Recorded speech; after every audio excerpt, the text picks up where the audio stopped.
তো বন্ধুরা দেখেন, গ্রামের ভিতর যদি আপনি ব্যবসা করতে চান তাহলে আমার মতন আপনি এরকম ভাবে একটি ব্যবসা করতে পারেন। তাহলে দেখা যেতেছে আপনি যদি আমার মতন এরকম একটি ব্যবসা করেন, এই যে দেখেন, তাহলে দেখা যেতেছে আপনার খরচার যে পরিমাণটা, এবং আপনি যদি আমার মতন এরকম একটি ব্যবসা করেন, এই যে দেখেন, তাহলে দেখা যাচ্ছে অনেক ক্ষেত্রে কি হবে, আপনার একটি ঘর তুলতে হবে, এই যে এরকম আমার মতন একটি ঘর তুলবেন।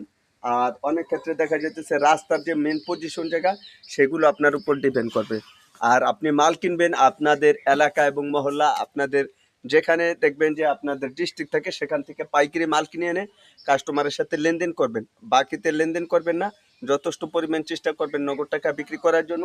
আর মালগুলো সামনে সুন্দরভাবে সাজিয়ে রাখবেন। দেখেন আমার এই সামনের সাইডেও মাল, এখানে বাচ্চাদের কিছু আইটেম আছে, আবার আমার পিছনে মাল। মূলত আমি এভাবে আর কি ব্যবসা করে থাকি।